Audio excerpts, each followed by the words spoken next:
Pernahkah kalian melihat atau membayangkan apa yang akan terjadi ketika orang yang sudah meninggal bangkit lagi? Kira-kira apa ya yang menyebabkan orang tersebut bisa bangkit lagi?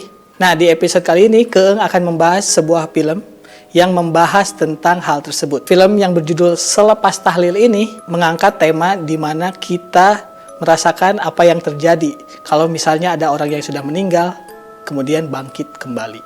Kira-kira kalian udah ada yang nonton filmnya belum? Film Selepas Tahlil ini menelusuri kisah sebuah keluarga yang baru saja kehilangan ayahnya. Tiba-tiba berubah menjadi rasa takut yang amat dalam, di mana malam selepas tahlil, jenazah ayahnya ini tiba-tiba bangkit, berjalan, dan menghilang sendiri. Kira-kira itulah hal yang akan diangkat oleh film Selepas Tahlil tersebut. Nah, buat kalian yang belum nonton, mungkin episode kali ini bisa jadi rekomendasi buat kalian untuk menambah film horor Indonesia yang bisa kalian tonton. Kalaupun yang udah nonton, kalian bisa berkomentar dan kalian bisa menambahkan kira-kira film Selepas Tahlil ini reviewnya seperti apa. Bersama saya Alika, hanya di Keeng. Jangan sompral.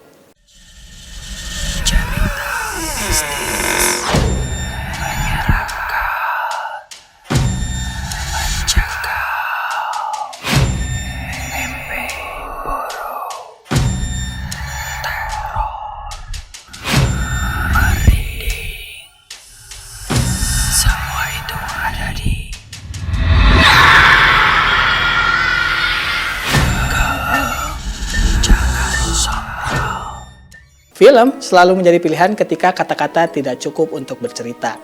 Nah, ia mengajak kita untuk merasakan, bukan sekedar melihat tapi juga menghadirkan dunia lain di balik layar. Ketika kita butuh jeda dari kenyataan, film membawa kita ke dunia yang tidak pernah bisa kita datangi. Memperlihatkan cerita yang tidak pernah kita alami. Dan mengenalkan rasa yang mungkin tidak pernah bisa kita beri nama. Film Selepas Tahlil tayang tahun ini 2005 dan hadir di bioskop pada tanggal 10 Juli 2025. Sinopsis filmnya sendiri bercerita tentang kisah kakak adik bernama Saras dan Yudis yang baru saja kehilangan ayah mereka. Keduanya berusaha menerima kepergian sang ayah dengan lapang dan mereka mempersiapkan prosesi perpisahan terakhirnya secara hikmat. Kalau kalian misalnya muslim, kalian pasti tentu tahu kalau di kebiasaan dari orang Islam itu 7 hari kepergian orang yang sudah meninggal, kita akan melaksanakan tahlil. Nah, film ini akan mengeksplor kejadian acara tahlilan tersebut. Namun, di tengah suasana berkabung, keduanya dihadapkan pada perdebatan mengenai tempat pemakaman sang ayah. Saras ingin menguburkan ayahnya di Surabaya, di mana itu adalah tempat di mana makam ibunya juga bersemayam. Namun, keinginan terakhir almarhum justru berbeda. Ia ini meminta untuk dimakamkan di kampung halamannya, di Lamongan, yang mana cukup jauh. Hingga malam tahlilan pun berlangsung, momen yang seharusnya berlangsung tenang dan khusyuk tiba-tiba berubah mencekam. Di tengah lantunan doa para pelayat, jenazah sang ayah tiba-tiba bangkit kembali. Hal itu membuat semua orang tentunya panik dan ketakutan. Nah, sejak saat itu keluarga Saras mengalami kejadian-kejadian aneh. Teror, mimpi buruk, hingga tanda-tanda yang mengarah pada pesan tersembunyi dari masa lalu yang menyerang keduanya.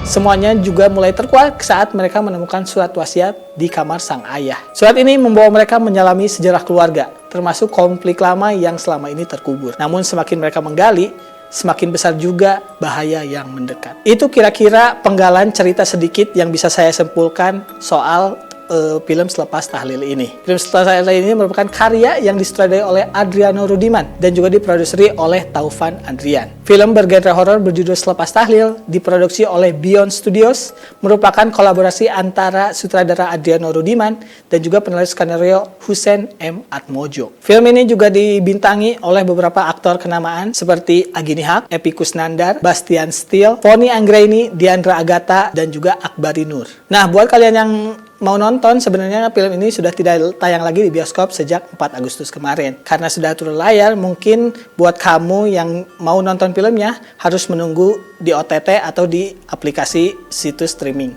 Namun buat kamu yang penasaran akan cuplikan filmnya, kami akan menampilkan trailer Selepas Tahlil ini dan akan kita saksikan sama-sama. Ini dia.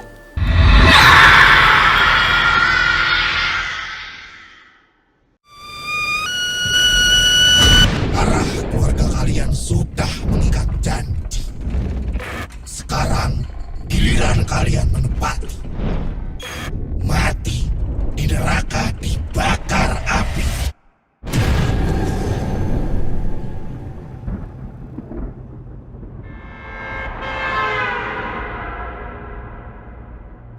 Bapak meninggal, Bapak minta dikubur nang deso tempat Bapak lahir. Emang Bapak gak pengen dimakamin di sini sebelahan sama Ibu? Iku wasiat Bapak.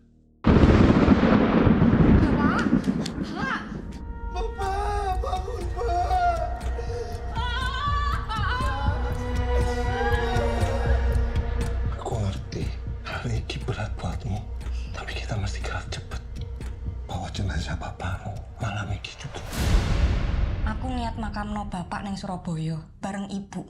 Ini wasiat Kang Masku, bapakmu. Jangan disepele, Neng.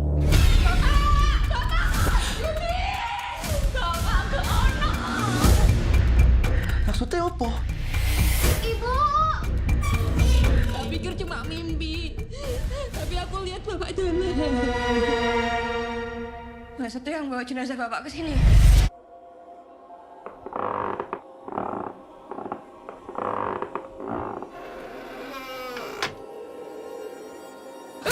Zaman dulu, desa ki tempatnya wong sakti, punya ilmu gaib, ilmu sing ngasih berkah.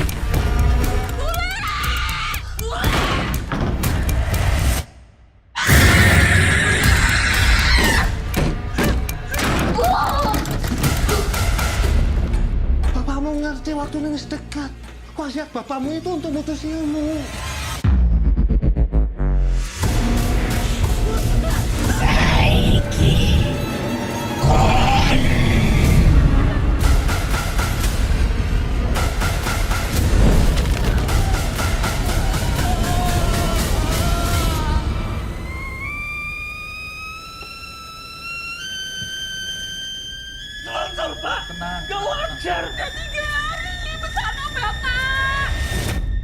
Siji urip, siji mati. Nah, kalau dari trailer tersebut sebenarnya sama dengan apa yang tadi saya katakan ya. Cuma memang premis selepas tahlil ini jadi menarik karena ya biasanya prosesi selepas tahlilan itu adalah prosesi yang tenang, prosesi di mana keluarga juga udah menerima kepergian dari keluarga. Tapi dieksplor di film ini bagaimana kalau mayatnya bangun dan kemudian bahkan membuka misteri tentang cerita yang tidak pernah terceritakan oleh keluarga tersebut gitu.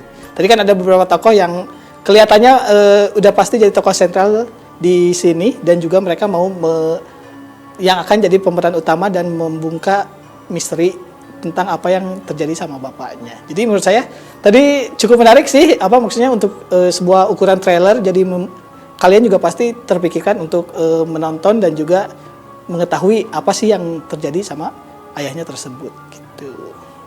Berikutnya nih ada fakta menarik yang telah dirangkum oleh kru Keeng tentang film Selepas Tahlil ini. Pertama, film horor ini terinspirasi dari kisah nyata yang ada di Jawa Timur tentang mayat yang bangkit dari kematiannya dan muncul di malam tahlilan yang digelar oleh keluarganya. Kemudian kisah ini juga sempat diangkat di podcast berjudul Selepas Tahlil, Mayat Berdiri di Depan Pintu oleh kanal YouTube Lentera Malam. Dan hingga saat ini video tersebut mendulang hampir 3 juta views. Berikutnya, film ini mengangkat konflik batin, trauma keluarga, dan juga penyesalan keluarga melalui narasi Saras dan juga Yudis, alias anaknya tadi. Dan juga bukan sekedar jumpscare biasa. Konsepnya adalah ketika kita bisa lari dari hantu, tapi kita tidak bisa lari dari keluarga sendiri. Film ini memiliki pesan emosional yang begitu kuat. Untuk jalan case-nya sendiri, katanya pemeran Saras yaitu Agini Haq sempat mengalami kejadian yang tidak mengenakan saat melakukan promo film tersebut. Mereka ini tengah mengikuti acara penelusuran bersama kanal YouTube Mila True Story sebagai bagian dari rangkaian promosi. Tapi tiba-tiba Agini ini kolaps dan juga pingsan. Nah, film Selepas Tahlil tayang sejak 10 Juli 2025 dan juga di hari penayangannya film ini telah mencatat lebih dari 170.000 penonton hanya dalam 1 minggu penayangan. Nah, berikut beberapa pembahasan singkat dari film Selepas Tahlil.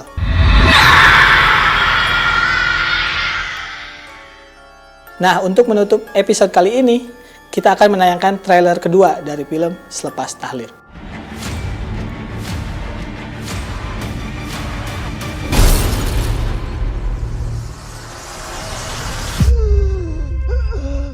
Wes, ratusan tahun keluargamu dadi omahku. Waris keluarga iki bakal dadi kutuk nggo sak lawase.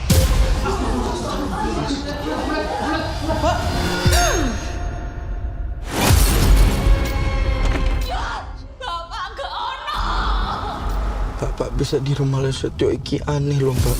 Gara-gara aku gak denger wasiatnya bapak. Astagfirullahaladzim. Jadi kualat.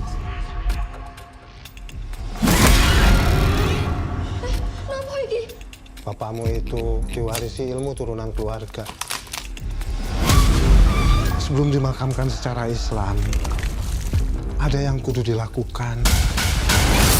Kita makamin bapak di Jumat Kliwon. Teloan akibatmu katuli toti. Kita ikutin wasiat Bapak. Kita udah nyoba, tapi gagal terus, Yud.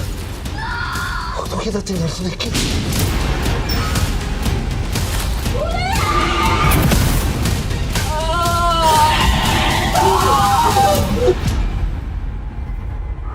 Tapi kalau sampai omongan nilai setiap bener, berarti bapak punya dosa musyrik.